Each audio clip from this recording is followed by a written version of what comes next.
namaku Aurelia Serena. Perkenalkan, nama saya Muhammad Zaki Pranaya. Perkenalkan, nama saya Azaki Novali. Perkenalkan, nama saya Shelly Putra Satrio.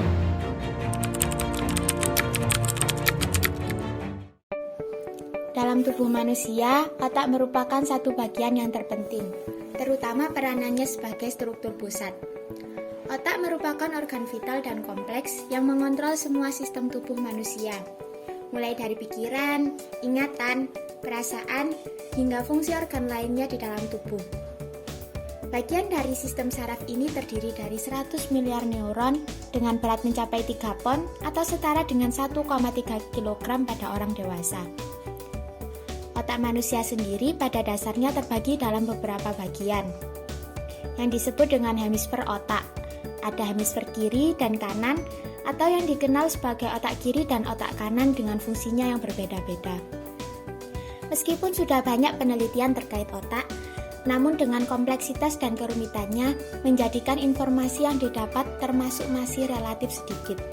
Jadi, tak jarang justru yang sering diperbincangkan pada lingkungan masyarakat adalah hal yang sifatnya semu atau biasa disebut fenomena pseudoscience. Dalam dunia sains, fenomena pseudoscience bisa dianggap sebagai hal yang tidak baru lagi. Fenomena pseudoscience dideskripsikan sebagai ilmu semu di mana pengetahuan diklaim ilmiah namun tidak mengikuti metode ilmiah. Sesuai dengan pendapat Thayer dan Pignotti, pseudoscience adalah praktik sains yang dangkal, tidak memiliki landasan ilmiah yang jelas, serta bukti yang akurat. Salah satu pseudoscience yang cukup sering ditemui yaitu pencetusan mengenai orang yang kreatif memiliki kecenderungan menggunakan otak kanannya.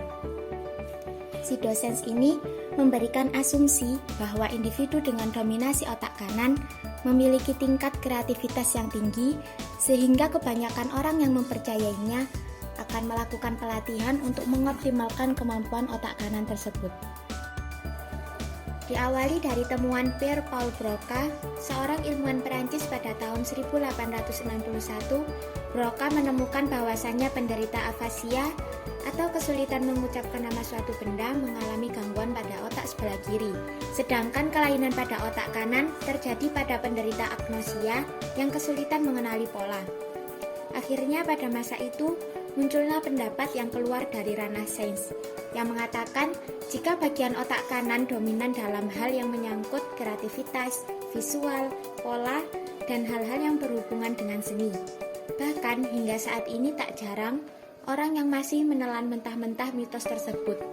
Padahal seperti yang diketahui hingga saat ini, masih belum ada researcher yang membenarkan dan justru mayoritas menyanggah teori mengenai hal ini. Negara Indonesia adalah negara yang memiliki berbagai macam karakteristik dari masyarakatnya, sehingga disebut sebagai masyarakat majemuk. Hal ini menyebabkan timbullah berbagai perbedaan pemikiran dari masyarakat yang ada di dalamnya. Sebagian masyarakat Indonesia masih mempercayai adanya mitos-mitos. Banyak orang mempercayai mitos karena alasan-alasan tertentu.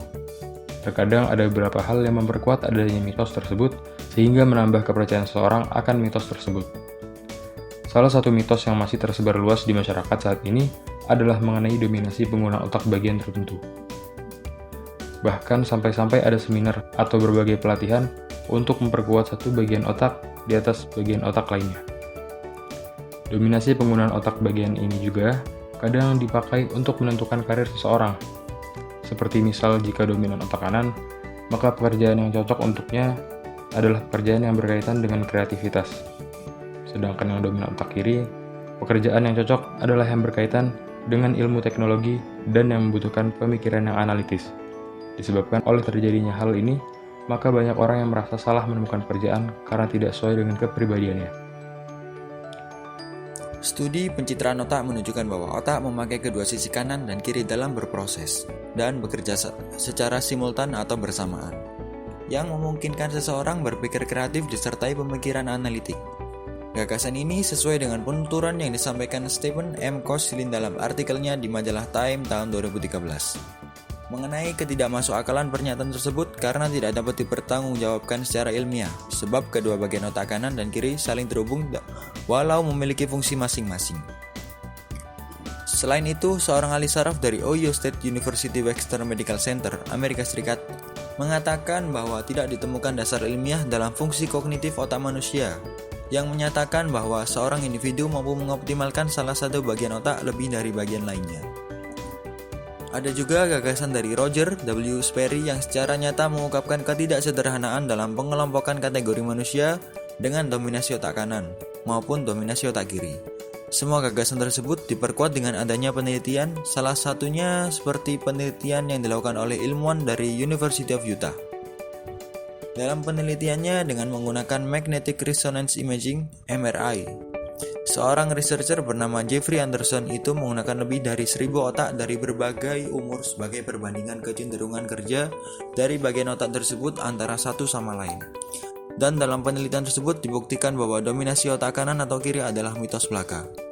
Anderson menambahkan bahwa cara kerja otak tidak sederhana mitos yang membuatnya tampak seperti fakta.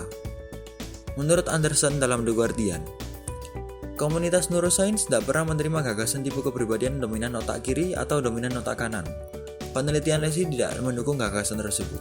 Kebenarannya adalah bahwa sangat tidak efisien bagi setengah bagian otak untuk secara konsisten lebih aktif daripada yang lain. Hasil akhir dari penelitian tersebut mendapati bahwa kedua otak saling terhubung dan berkomunikasi. Beberapa fungsi otak memang terjadi hanya di salah satu bagian, namun tidak ditemukan kecenderungan antar bagian itu lebih kuat atau tidak. Juga jumlah jaringan saraf pada bagian kanan maupun kiri berjumlah sama. Yang berarti bisa dikatakan tidak ditemukan pola kecenderungan jaringan otak pada individu tertentu yang dapat mempengaruhi karakteristik manusia. Seperti penuturan Dr. Jeffrey Anderson yang dilansir Fox News pada tahun 2013. Sejumlah fungsi otak memang terjadi salah satu sisi. Bahasa cenderung diatur otak kiri, sedangkan pusat perhatian ada sisi kanan. Namun tak ada kecenderungan seseorang memiliki jaringan otak yang lebih kuat di otak sisi kiri atau otak kanannya. Pada fungsi tertentu memang dibenarkan adanya kecenderungan dari salah satu hemisfer oleh para ilmuwan dalam teori laterisasi. Dijelaskan dalam teorinya bahwa hemisfer kanan berfungsi sebagai ideasi, bukan bahasa, yang perannya aktif dalam proses kebahasaan saat berkomunikasi. Spesialisasi fungsi otak kanan memanglah bersifat intuitif, kreatif, dan inovatif. Namun, cara kerjanya antara hemisfer kanan dengan kiri tetap simultan dalam waktu yang relatif sama. Dengan penjabaran dari teori dan penelitian tersebut, sudah jelas jika orang kreatif tidak dipengaruhi oleh dominasi otak kanannya. Maka, pendapat yang mengatakan bahwasannya orang kreatif memiliki dominasi otak kanan ini memanglah masuk dalam kategori pseudoscience. Karena dari asal mulanya saja, pendapat ini terbentuk dari kesimpulan mayoritas dengan tanpa adanya penelitian ilmiah. Juga di sisi lain, otak merupakan kesatuan fungsi yang saling bekerja sama antar bagian-bagiannya. Misal ada seorang arsitek yang sangat kreatif dalam mendesain sebuah bangunan, maka hal ini tidak lantas bisa disimpulkan bahwa ia dominan menggunakan otak kanannya karena dalam perhitungannya ia juga menggunakan otak kiri untuk berpikir logis, yang berarti seseorang bisa berpikir kreatif sekaligus logis.